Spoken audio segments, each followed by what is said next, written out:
Dear God, I'm ready for your help in removing from me the defects of character which I now realise are an obstacle to my recovery. Help me to continue being honest with myself and guide me towards spiritual and mental health. Amen. It is with much love and gratitude that the group welcomes Mike D to come in and share with us. Mike, over to you. Thank you, Purdy. Recovered heroin addict Mike D. Sobriety date March 9th, 1987. One of my spiritual guides and a sponsor, a friend, told me that I need to let you guys know that.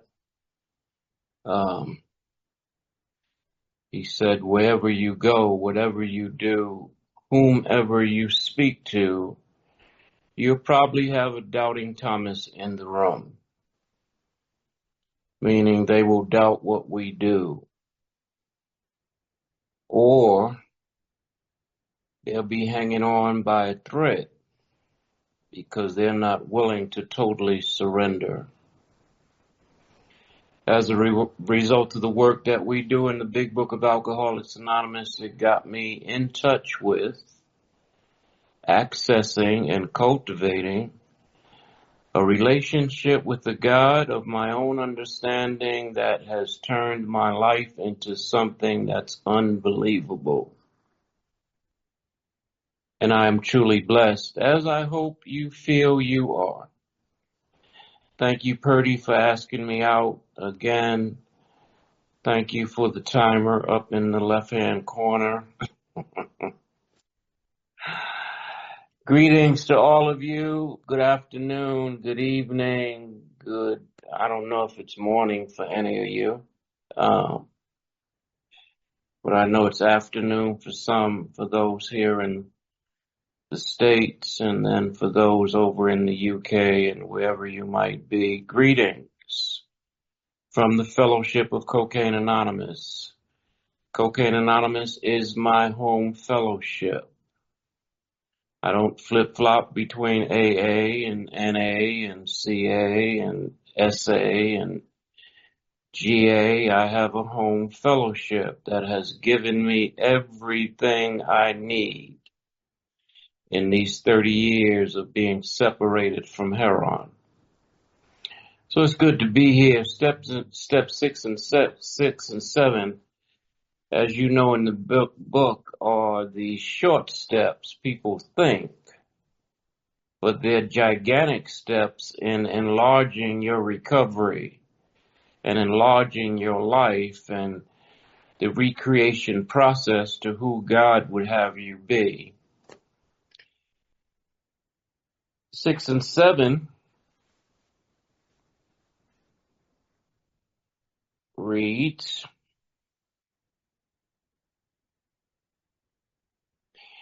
we're entirely ready to have God remove all our defects of character. All is the word in that sentence. Step 7, humbly asking Him. Humbly asking Him, humbly asking God to remove our shortcomings. Very brief steps, but when you move through the process of recovery as a result of what they tell us to do, when you get there, so that means there's some other work that you must do, you get to a place where it tells you be quick to see where religious people are right. Make use of what they have to offer. There are many very useful books, prayers, and meditations. So I'm one that likes to bring the mix to the meeting because of being around for as long as I have and doing as much work as I've done and stepping out on my willingness to embrace other spiritual, religious principles and ways of living. I've been introduced to a number of helpful books. So The Prophet by Khalil Gibran happens to be one of my favorite books, if not my favorite book, because it addresses a number of deals in it pertaining to living life, being healthy, loving, caring, and productive in self. On page 54 in the prophet, it says, "And a man said, Speak to us of self-knowledge. And he answered, saying, Your hearts know in silence the secrets of the days and the nights. But your ears thirst for the sound of your heart's knowledge. You would know in words that which you have always known in thought. You would touch with your fingers the naked body of your dreams. And it is well you should. The hidden wellspring of your soul must needs rise and run, murmuring to the sea. And the treasure of your infinite depths would be revealed to your eyes. But let there be no scales to weight your unknown treasure. And seek not the depths of your knowledge with staff or sounding line. For self is a sea boundless and measureless. Say not, I have found the truth, but rather, I have found a truth. Say not, I have found the path of the soul. Say rather, I have met the soul walking upon my path. For the soul walks upon all paths. The soul walks not upon a line, neither does it grow like a reed. The soul unfolds itself like a lotus of countless petals. Kahil Gibran, the prophet, page 54, speaking on self-knowledge. Self-knowledge is exactly what happens as a result of a journey through the 12 steps, anchored in the journey in steps 4 through 9. I don't get to see who I am, I get to see who I'm not, that I need to become if I'm to be happy, joyous, and free. Everything is connected. Everything is connected.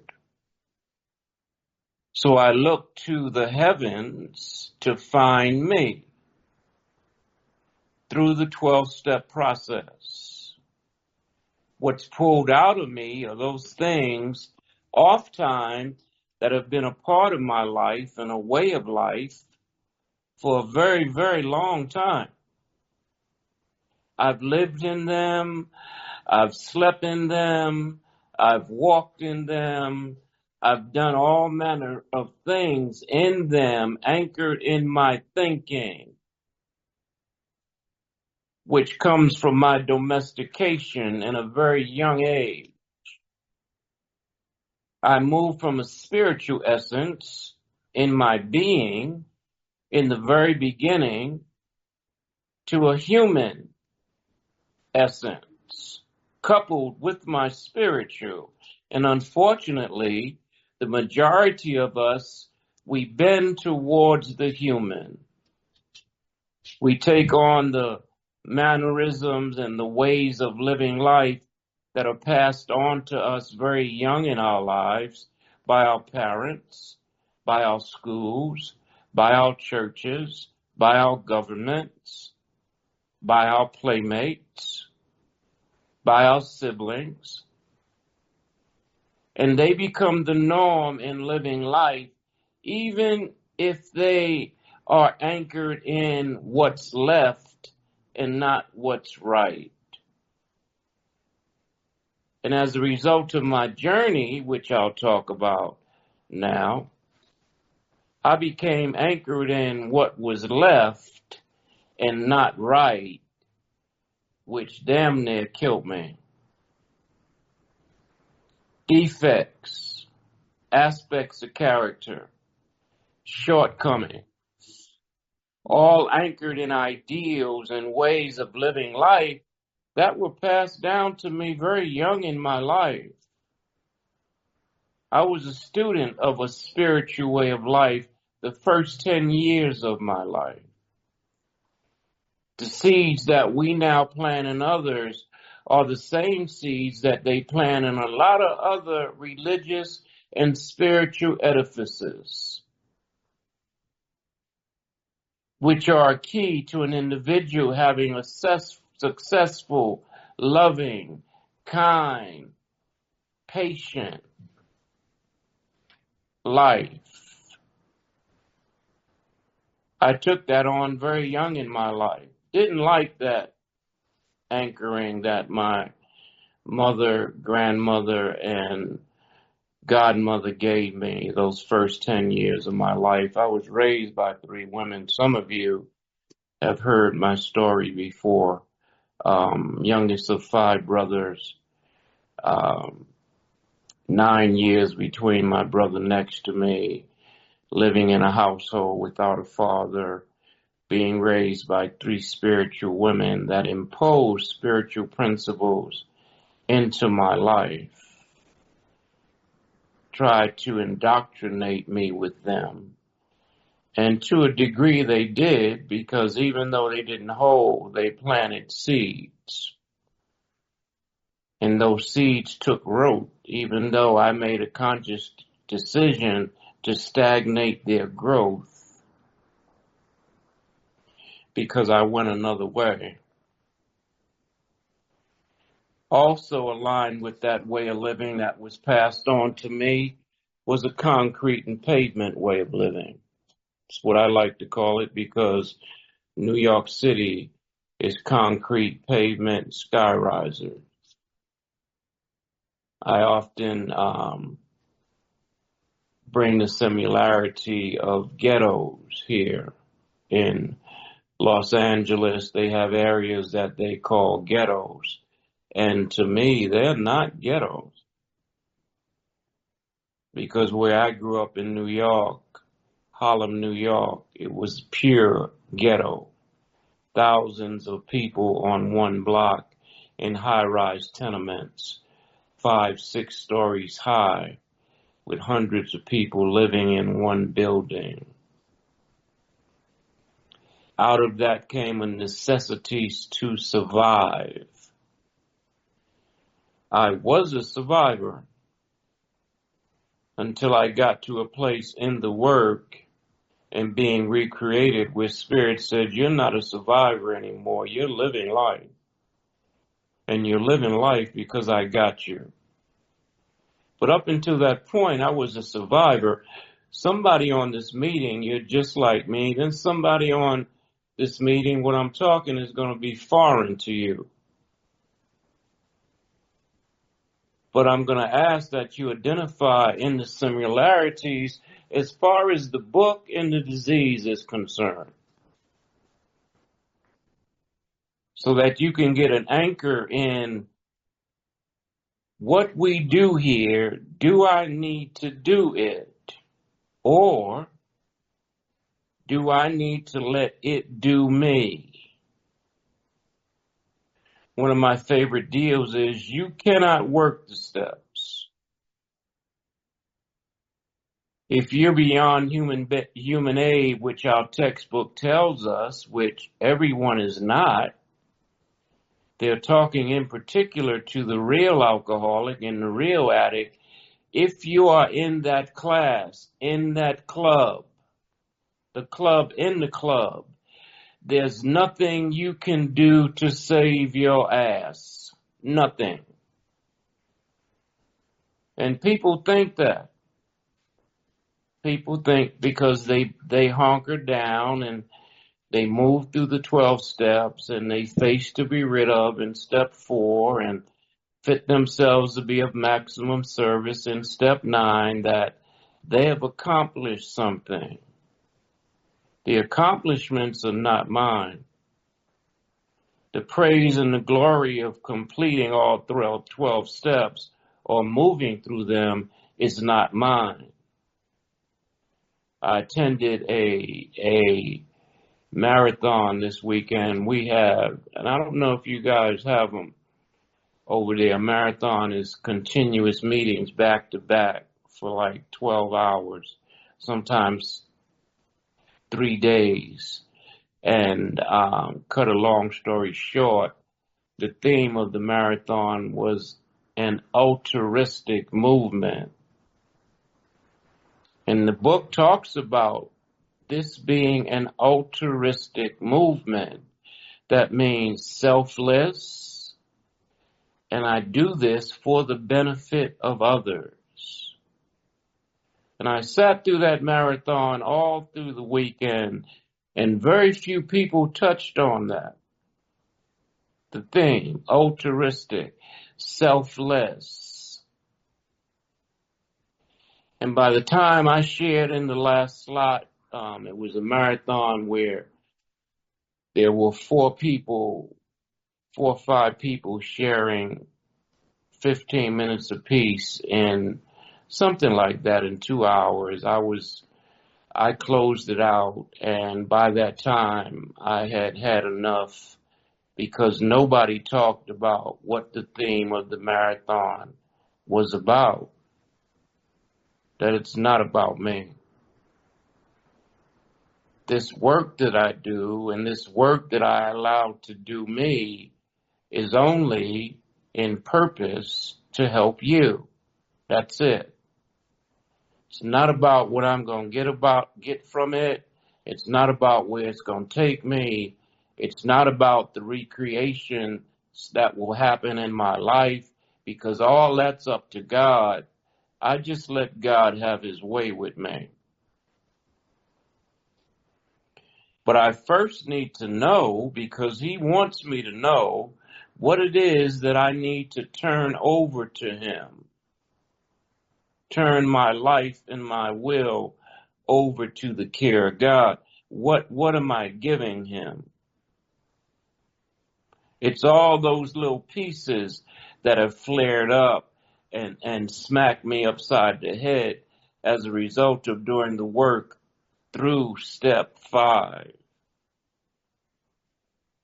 And out of step 5 comes a list of defects and aspects of character.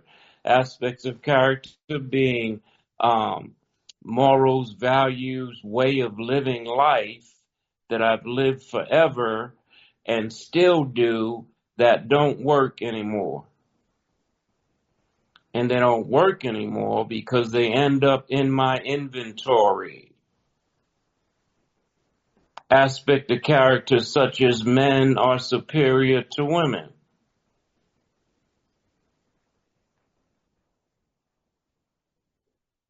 Aspect of character that dishonesty is the best policy. I just sat in a meeting last night where a young lady talked about, and she had a few years under her belt, that she was stealing in being clean. I'll say being clean, being sober, because she's not recovered. Honesty is the principle behind step 1. That's the jumping off point. So what I get to do here is strip myself naked. And it's directly against who I am. They tell me that.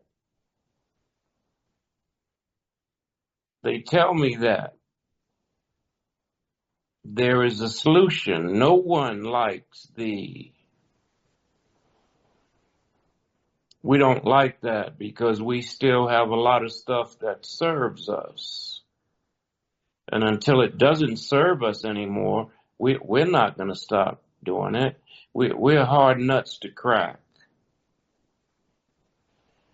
But as a result of you coming to see us, and a result of you listening, beyond listening, You get to know that there's a new way in which you can live life. And it's going to be contingent on you shedding you and God doing what he does with his kids. He recreates them. In another fellowship that I attend, which is church, I'll say it, we say he gives you a new song and a new dance. He gives you a new voice. He opens your ears so you can hear. Same thing happens here. It's unbelievable what this 12-step process has done to individuals, black, white, female, male, Chinese, Russian, English, African, Hispanic, Portuguese, Spanish, all ethnic backgrounds, how this process of recovery, this big book of Alcoholics Anonymous, has touched so many people and changed their lives. I go on meetings and Zoom opened Cocaine Anonymous up to the world. And before Zoom, I had started traveling to Europe and Spain and Scotland and speaking and meeting people. So I was amazed, especially when the first time I went to the UK and I spoke at a convention in Brighton. And I was amazed because I had never left the States before. Amazed that there were people there that were just like me. And the diseases of untreated alcohol and untreated alcoholism and untreated drug addiction had stretched and does stretch worldwide. So a solution is needed worldwide. And in order for the solution to touch worldwide, we need ambassadors.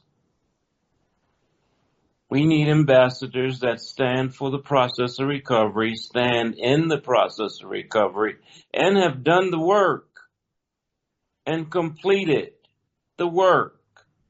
When I say completed, I mean you've finished all your inventory. You've left nothing out. You move forward, and when you get to 6 and 7, you have divulged everything about you to that individual that you've read that 4th step to. No holds barred. You've stripped yourself naked. We need you to have completed a list of defects and shortcomings to give to God, not for you to work on. If I could have worked on me, I would have did something at the age of 19 in my first treatment program. I can't fix me. I can't change me. That miracle didn't happen until I got to you guys. And I got to that big book. And the magic began to set in. And I became willing to follow some very simple directions. To abandon myself to another individual, grab his hand and let him lead me. Become transparent with him on a regular basis. And do the work. But most of all, let the work do me. Meaning, when being powerless sets in, I don't run. I don't skip town.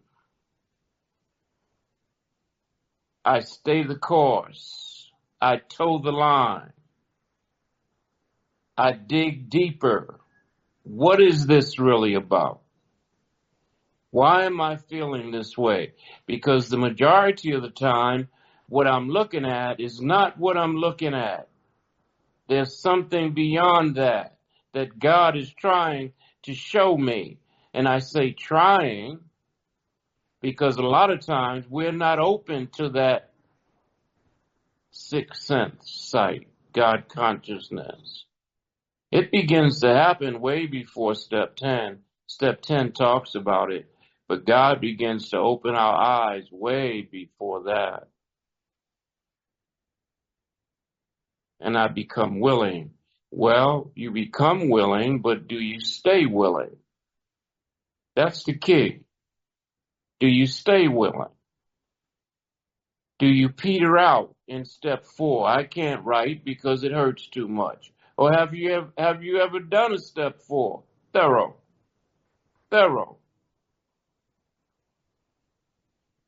Or the excuse that there's certain amends that you can't make or you're not willing to make because it's a setup. Well, who set you up? You set you up. Every single amends that you have can be made in some kind of way. That's why it's so important to have a sponsor who is properly armed with facts about themselves, that has completed the 12-step process and completed their amends. Because there's a goal here. There's an aim. And the aim is to carry this message. Step 12. In order to carry this message, I have to be clear. That clarity comes as a result of you allowing the work to do you. But you put in the mechanics. You write out the inventory. You sit with your sponsor and divulge everything about you. You pull those defects and aspects of character and shortcomings out, and you make a list and you ask yourself, am I willing for God to take every single one of them? And if I'm not, I stay steadfast and I pray. And the ones that I'm not willing for him to take, and being honest with you, I ask God to show me, if these are not taken, what will the end result be? And I create a prayer. And I pray diligently. Show me my truth. Show me if I don't abandon my ideas and my ways of the way I think I should live life, I'm a doomed individual, doomed to die an alcoholic or an addict death. And not necessarily 6 feet under, walking around on a daily basis, 24/7, dead. Nothing to offer the world, and definitely nothing to offer yourself. No initiation into a new way of living life. Drowning. What do you want? Why are you here? Is a complete recreation of your thinking and the way you live life something that you desire deep down in your soul, in your spirit, or are you just hanging out, man?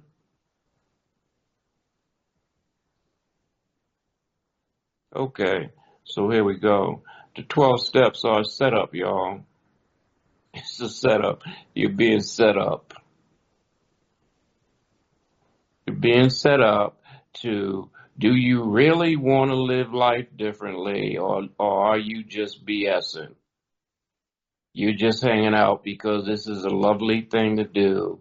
And as a result of doing pieces of it, you've got some property, money, property, and prestige. And you've got a couple people in your circle now. And you can go to meetings and get a couple hugs and get a couple phone numbers and eat cookies and drink tea, and on and on and on, the dances and the all that. Is it a great social club for you? Or are you really with us because you know that each time you surrender,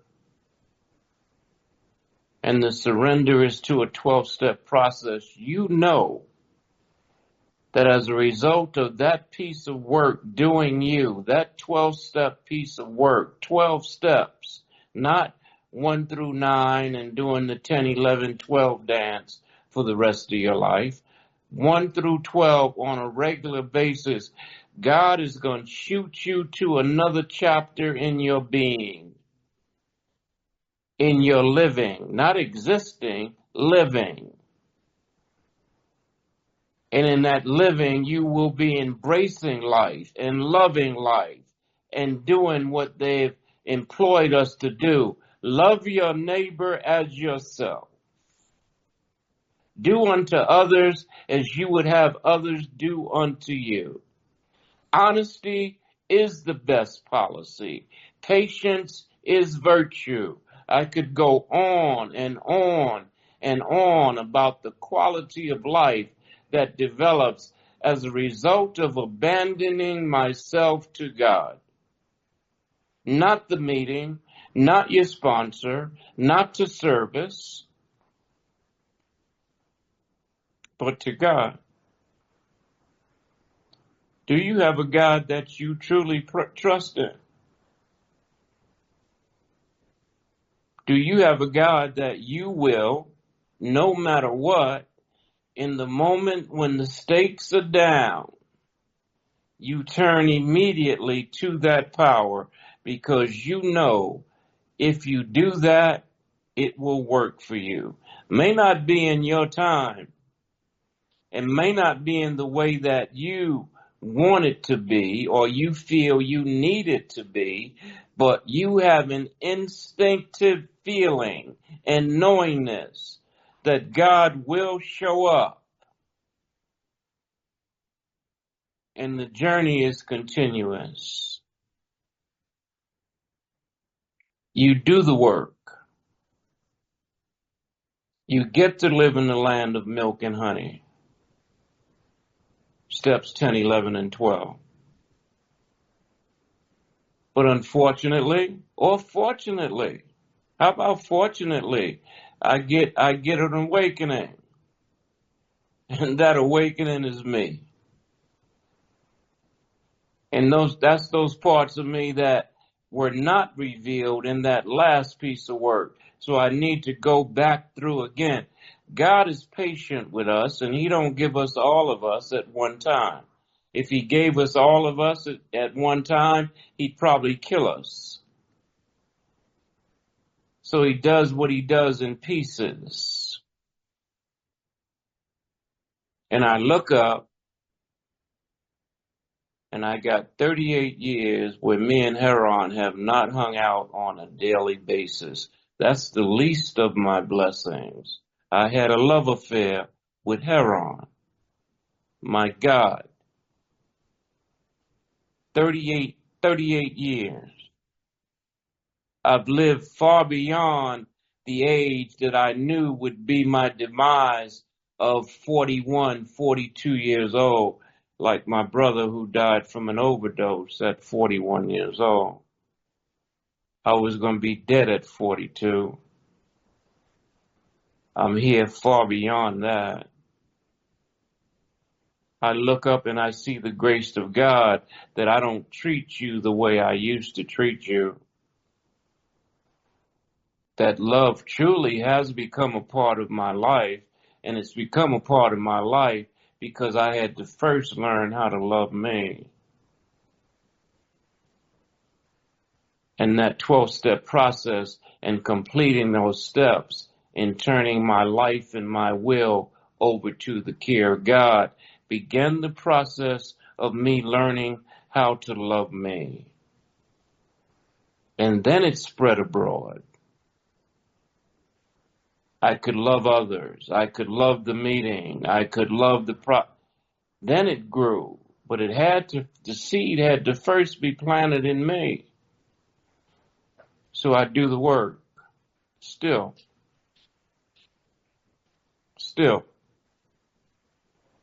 Defects, aspects of character, shortcomings. I'm in a piece of work with my sponsor now where we're looking at family of origin stuff. Domestication at a very young age. Growing up in that ghetto. Living in that tenement. Being raised by 3 women.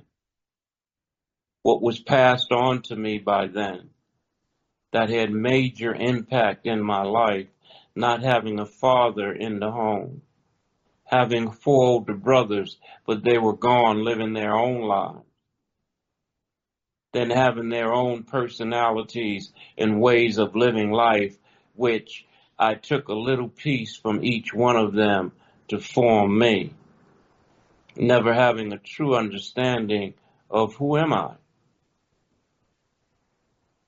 But the question is, do I have a true understanding of who am I now, today? Because we mess around and we want to get labels. And labels kill people. They smother people. Because to the best of their ability, they can't pull it off. When I went back to my father, head of household, takes care of his kids, provides what's needed, didn't have one, went back to him to make amends. In my first piece of work, back in 1989, 88, had a deep resentment about that and sat down and talked with him and asked him why. Why did he leave after my brother Edward? Why was there 9 years in there that he was not with Mama, but he kept coming back and forth? And then I was conceived and Mama would not get rid of me. Why was it? And when I sat down and talked to him, I'm talking about labels now and resentment. What I found out was that if I was him, I would have probably did the same thing too. I would have left. Somewhere along the line, you got to begin to stand up for self. You can't let people walk all over you and do whatever they want to do with you and call yourself a child of God and say you have recovered.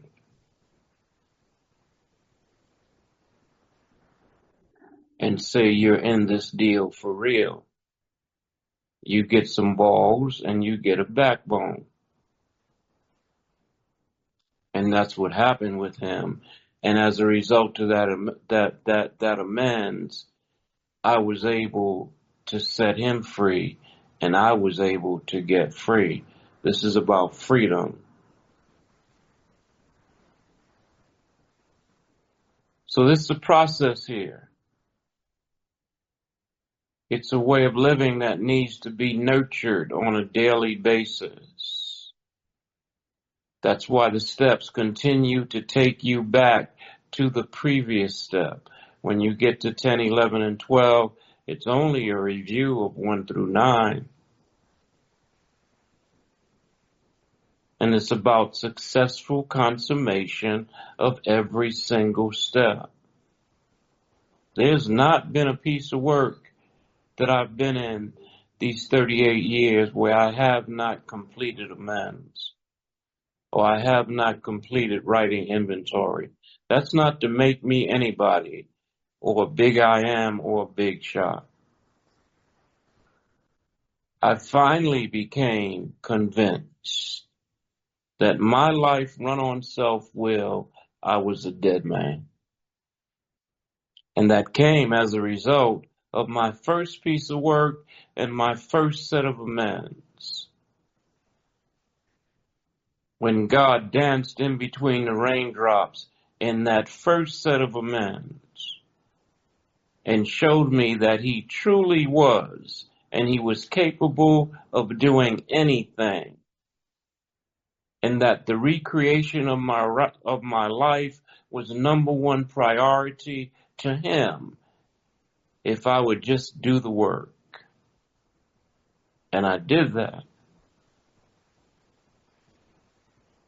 Went back to dope dealers that I owed huge sums of money and made amends. Walked into the lion's den a number of times and made amends. Made amends to mothers of children I had made and was not a father to, just like my father. And made amends to fit myself to be of maximum service to God and the people about me. Promises all through the 12 steps have come true in my life. Each step comes with a set of promises.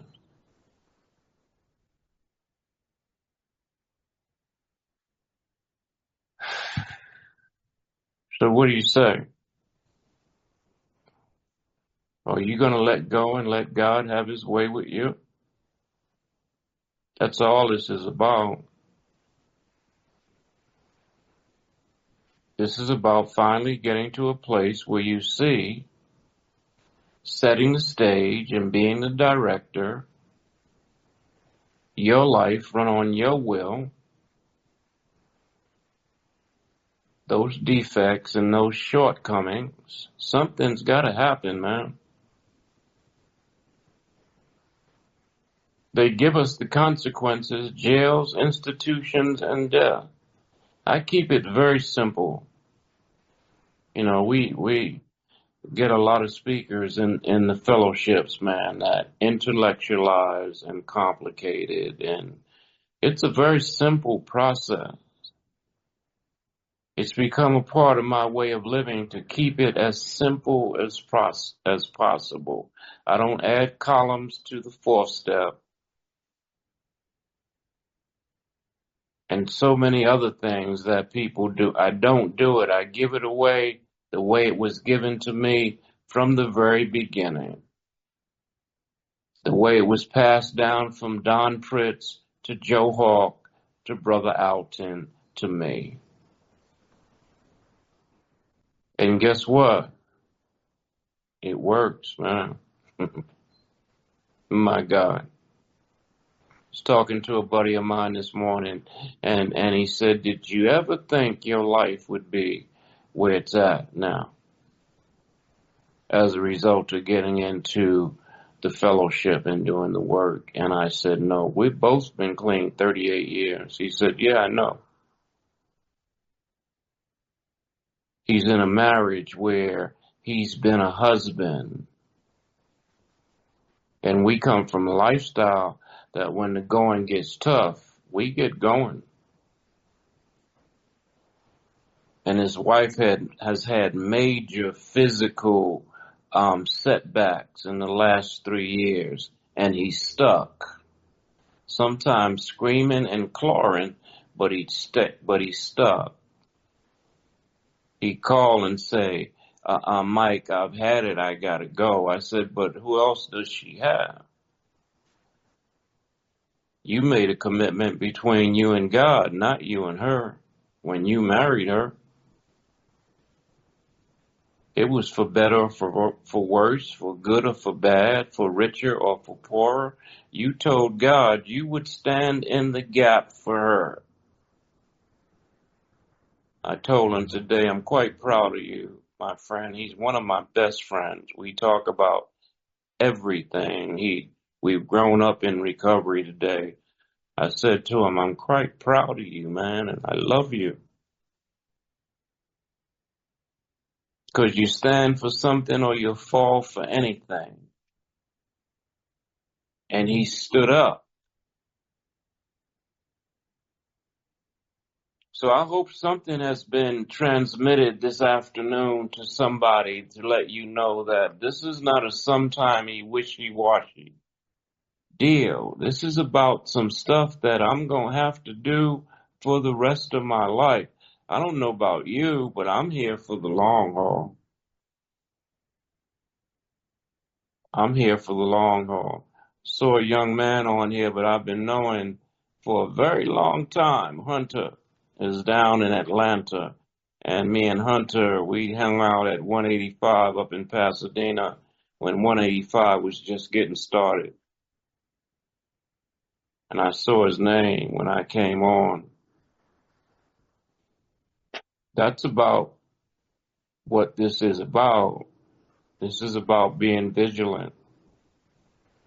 This is about sticking no matter what. This is about continuing to seek God no matter what. This is about when it's revealed to you, it's time to shed, it's time to shed. Because when you do your shedding, God has something else in store for you. You do inventory to clean out the old to get some new. But don't put expectations on what you think is going to be brought to the table. Just know God has your best interest at heart. Your little timer thing disappeared, Purdy, so I guess my time is up, huh? I want to say thank you, man. It's an honor. You've sort of taken a liking to me. I didn't meet you. Did I meet you last time I was over? No. And then you guys tried to get me over for Unity Day or something you were doing. But maybe this time when I come over, because I'll be back over the end of August, beginning of September, we can get together and we can grab a bite, man. I see and I feel that you're on fire for what we do. You're in the gap for what we do. You're allowing the work to do you. And I love it. You know why I love it? Because we get so many poop butts, man. When the going gets tough, they just punk out, man. This ain't for punks and wimps. This is for men and women that are willing to stand up no matter what. You did for your drugs and your alcohol. Why not for your recovery? God's got a whole storehouse that he's just waiting to bless you, man. One after another after another. So do the work. Do the work. Abandon yourself to God in 6 and 7 and watch what he does. Watch him show up. I dare you. God bless you this afternoon. Thank you, Purdy, for having me. Thank you guys for being here. God bless you. God bless you, Mike. Thank you. Thank you, brother. Thank you for your share. You were heard. Appreciate you. Still take a moment.